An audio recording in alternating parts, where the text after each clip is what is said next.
Good morning, guys. I'm Abhijit S. Raj, and this is my lab report for an object moving at constant velocity. The subject of today's experiment is a ball rolling on a flat surface. The ball rolls from right to left in about 0.467 seconds. The length between the two ends is measured using a tape and set as a calibration stick for the tracker software. The origin of the coordinate system is kept at the extreme left, as you can see here, and hence the displacement will be negative as the ball is moving from right to left. If we flip the coordinate system, it would not matter as the absolute value of the velocity remains the same and thus speed remains the same. The data required for this experiment is taken from the tracker software. The total time is 0.467 seconds. Its initial position is 0.939, 0, its final position is 0.032, 0. As you can see here, the position is decreasing with time. This is because the velocity is negative.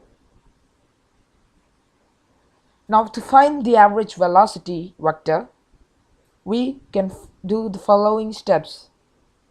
We can take the final velocity, the final position, and subtract the initial position and divide by the total time. We get as a result of about negative 0.058 meter per second, which is about negative 0.2 kilometer per hour. Here we have a model position versus time graph. The data was graphed using the Google spreadsheet software.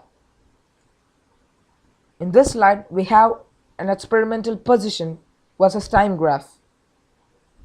This too was graphed using the Google spreadsheet software. Combining the two graphs, we get a third graph, the model versus experimental position. We can see that they almost overlap. Our experiment is quite a success. Now, the experiment had also asked us to model the motion of the ball. We can do this using the code here. You can see that I have only made a few differences to the code. Have changed the mass of the object, which is about 0.12 kilograms.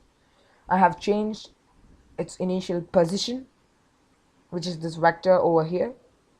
I have changed its initial velocity, which I have calculated, and it is this vector over here. I have taken the delta t to be about 0.01 seconds. I have taken the total time to be 0.467 seconds. And here you can see that the total net forces acting on the body is 0. Here you can see Newton's second law. The ball's final velocity equals the ball's initial velocity plus the force divided by the mass, the whole into the delta t. Now we can quickly run this code and see what happens.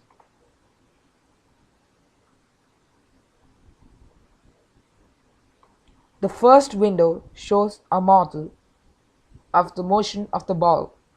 You can see that the ball travels in the negative direction and it has a specific velocity. It looks good. Now in the second window we have a position versus time graph. We can see that the graph is decreasing It looks quite familiar to our graph which we plotted using the Google spreadsheet software. Now we can go back to our PowerPoint presentation.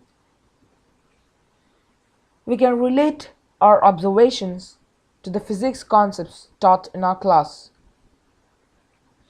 The experimental analysis is done on the basis of the assumption that the net force on the ball is zero.